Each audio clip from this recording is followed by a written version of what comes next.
Welcome again to the Journal. Welcome Great. to Sioux City, and we appreciate you taking some time out for us today to answer some questions. I'm going to start with one that isn't particularly positive for you, but that's the Loras College poll that came out this week. It shows a 22-point difference. Your reaction to that, and what would your strategy need to be to make up that ground in the time that remains in this campaign? Well, there are polls in the past 14 days that have me 8 points behind to 22 points behind. So there was a poll last week from I think it's the Garvis, it's a national conservative poll, had me 8 points behind. The Iowa poll had me 14 behind. Loras has me 22 behind. It's all how you define likely voters. That's the model, and it all depends on how you define it. And I don't know how any one of them defined it. I think in Iowa, the standard was the Iowa poll, and that's the one everyone is really focused on. That's what we're focused on. It's the best you can imagine. I think they take in more considerations of the definition or categories of likely voters. But And that showed 14. that's 14, yeah. Okay. And the Loras poll is, I mean, it's new, but it could, it could be accurate. I don't know. This is what I do know, is that in 1998, Tom Vilsack, at the end of September, was 30 points behind. And at this point in the campaign, he was 22 points behind. So these polls are not necessarily inaccurate, but you don't know what the fever is of catching the population to vote in the future, the next 2, 3, 4 weeks. And so we've always been focused on what our strategy is from the very beginning. And it's just been cut. It's just talk about why Governor Branstad doesn't deserve a sixth term, and why I have a vision of Iowa, or that I deserve a chance to move Iowa in the next 4 years. So that's been the strategy. And a couple of things have happened. If you take the Iowa poll, 14 points, and that's also, if you accumulate all the polls that have been taken, that's about the average. So there's a lot of different ways you could look at this. If you look at the Iowa poll, there are a couple of things that have emerged from that. One, there's a 10% of the people who were undecided. Now, when you're undecided against an incumbent who's been there for 20 years, the modeling shows, and the statistics back it up, that 7 out of 10 of those are going to, 3/4 of them will go toward the challenger. If you haven't made up your mind yet on a 20-year incumbent, the likelihood is when you do, if the challenger gives you adequate reason to vote for him or her, the challenger gets those votes. So all of a sudden you're down from 14 to 7. The other interesting fact about this is that the number of people, the percentage of people who don't know who I am, is 40%. It's a large amount. But that gets smaller and smaller as you're getting toward the end of the campaign. Those people either are going to change their mind or stay with it where they are. And I don't know what the modeling is. No one's told me what that is, what calculation that is. But in any case, you're in single digits, and you have an opportunity to inform people of what you would do differently. The other two items of that poll were pretty encouraging for us. 64% said that Governor Branstad has a problem with his management style, mismanagement, and cronyism. That was the Register's survey. That's a high percentage. 59% said they know that the governor did not fulfill his last 4-year campaign promise of 200,000 jobs, 25% increase in family income, and a reduction in government. You have to spend a lot of money, millions of dollars, to drive those negatives in the campaign, and they've been driven because we've pushed them. The Oversight Committee has pushed them, media has followed them, and people have been noticing it. Well, let's talk about some of those. I mean, you've accused him of abuse of his authority and called it the most scandal-ridden administration in state history. Mm-hmm. What are some of the most egregious examples you would point to support those statements? Okay, let's start with the secret settlements. Which you said he didn't know anything about. And And he fired the person. who was responsible. He for is the family. governor of the most scandal-ridden administration in the history of the state. You don't separate him from his people. I wouldn't expect that. His people knew about it. They did it. They continue to do it. It wasn't one agency. It was 9. They not only had the secret settlements, but there were 6 that had hush money. The money was paid from 6 different accounts, some of them from federal funds, that paid for the hush money in the secret settlements, equal to about $700,000 to $800,000. That's not me accusing them, that's fact. So that's one series of scandals. The fact that he didn't know anything about it says maybe that he has a governance problem, which his former chief of staff said that he has. If he doesn't know anything about that, he didn't know anything about all these other issues as well. Let's take the Iowa Juvenile Home, in which the district court said he acted unconstitutionally to close that home. Or the workforce development agencies, that he closed 38 of them, and the Iowa Supreme Court said you acted unconstitutionally. Or the defamation lawsuit against the governor by his Commissioner of Workers' Compensation. Which hasn't been decided. It has not been decided.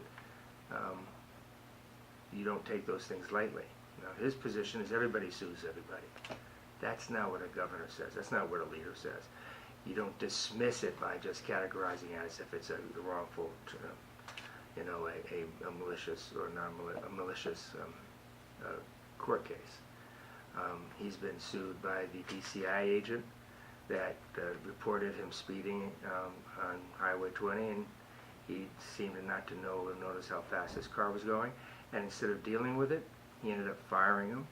And he's being sued now, the governor, personally, for wrongful termination. He had a commissioner, the commandant of the Veterans Home, that had been accused of abuse, harassment, sexual overturns. He asked for his resignation a week after he commended him. You have the Commissioner of Public Safety that resigned for a variety of reasons that weren't very clear, but it was about the time of the speeding incident and the allegations of mismanagement and harassment at the police academy. Those are a few. We have a whole list of them on our website. That's not a governor that is mismanaging his government. And especially when he got elected based on the belief that he could manage his government, because he blamed Governor Culver for mismanaging the government and the finances. So he hasn't lived up to his expectation, and you can't get by saying it's always somebody else's fault. And I understand this is an awkward question to pose to you, but it seems a natural one. If he's abusive of his authority and filled with scandals and poor in governance and poor in leadership, how is he elected 5 times and he's up between 14 and 22 points in the polls?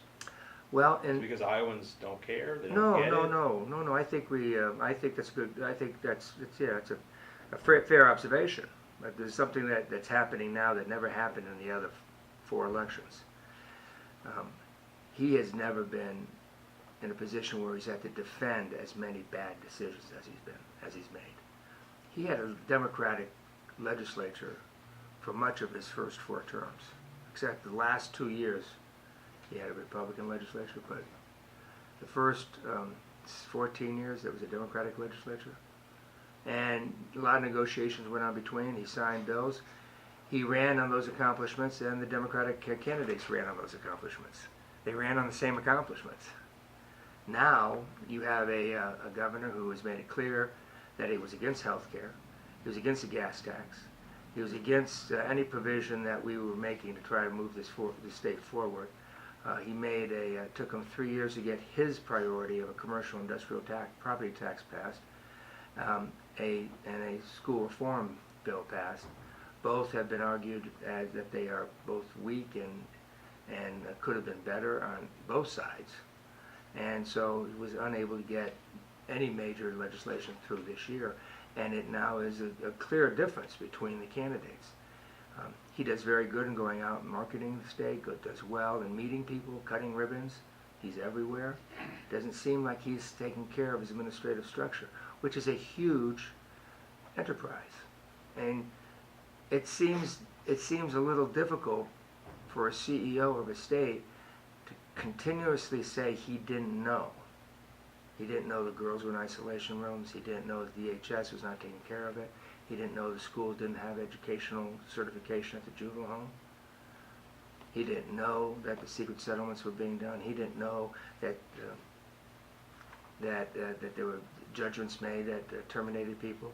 He knew that you could take people from the merit positions that are qualified, open records, open qualifications, an application that's public, a review of the qualifications of the applicant, move those positions from that to political at will, which means that you could hire for no qualifications and fire for no qualifications.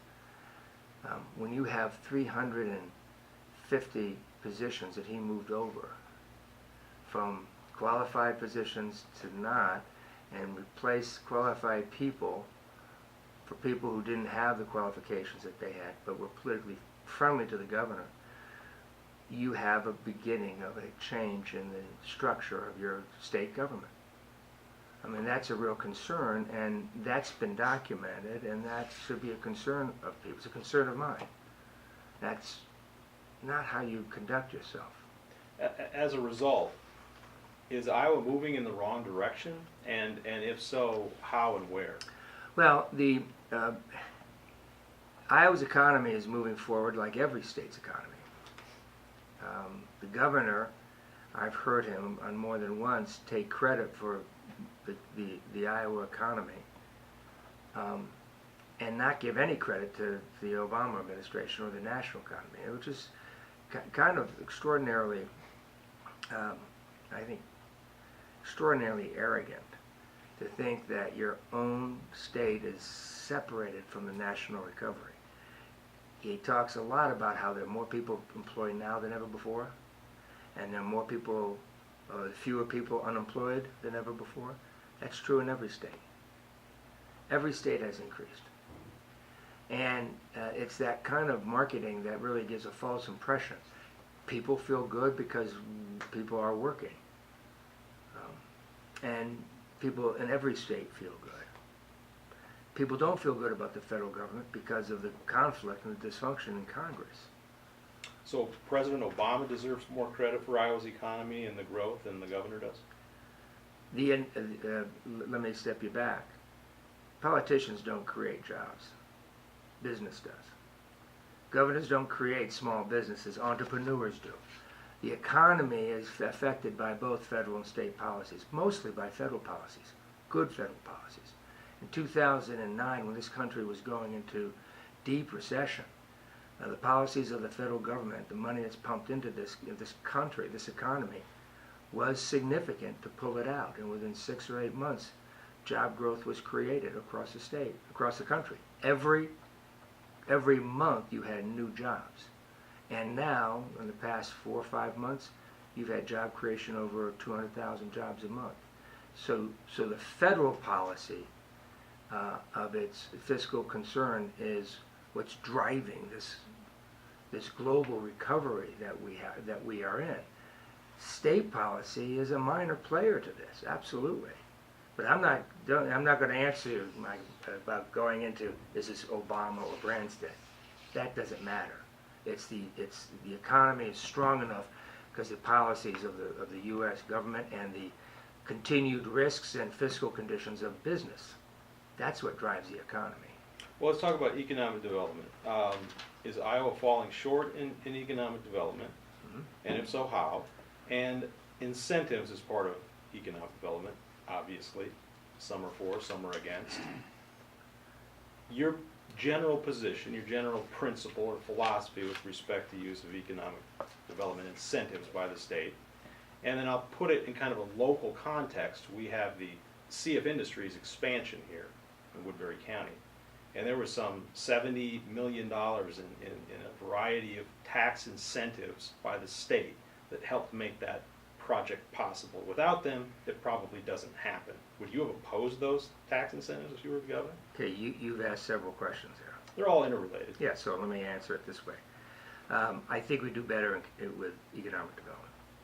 I think tax incentives are by the state is a strong and necessary provision to incentivize private companies and stimulate the private economy of an industry.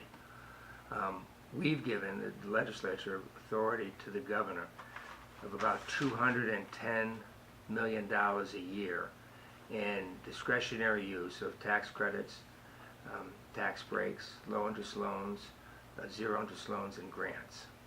So the governor has significant authority now to use it as he wishes.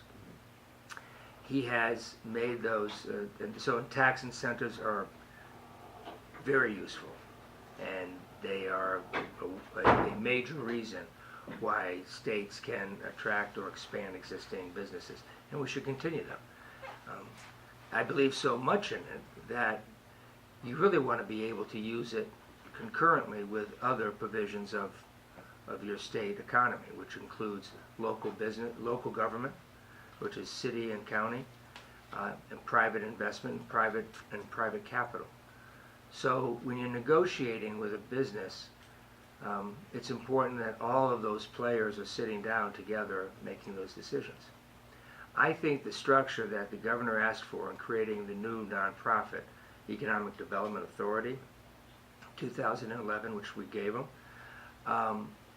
is insufficient to really maximize our ability to leverage a great deal of public and private capital. And what I have proposed is 4 regional authorities, similar to the 4 congressional districts, creating boards in those regional authorities and appropriating money directly from the legislature to those 4 boards, equivalent to a quarter each, so it'll be about $55 million each. And they will create, they will work with the local communities in that regional authority that identify the local priorities that each city and each county and multiple counties together would be able to identify as an economic priority of their region. And they will be able to identify which industry, which counties can create the most jobs and stimulate the greatest economy in their area. So you then said, would I have approved? I think the failure or the fault in that model that the governor proposed is that it does lay at his feet. He's the one that makes the decisions. Now, he has an 11-member board, but the fact is these big companies and big opportunities go to the governor's office for assistance, sidestepping and ignoring the local communities that have been spending months, if not years, building an economy and building the foundation of the economy they think is best. He's also made it very difficult for small businesses and small communities to be in a position to go and ask for those kinds of that kind of assistance. So having a regional approach allows more cooperation and a greater ability of local leaders to move things up. Not going to Des Moines asking and picking winners and losers. Now, could CF Industries still get the tax credits? Absolutely. Of course they could. But instead of going to Des Moines, they're going to go to the local authority, make their case there as they do in Des Moines, but probably more in the open, more in line with the other priorities of their industry and in their region, and you get a better buy-in from everybody, and you might even be able to get the state money for a lot less because you have other partners in the agreements. I think for Orascom, for example, it was a pretty bad deal. And not the fertilizer plant, or not CF Industries being a fertilizer plant. That's not what's at question. The question is the deal he made. $110 million of state money for 165 jobs. I mean, I bet CF Industry would like to have that. And the fact that in that deal in Lee County, they had $300 million of federal tax credits that they were able to get. And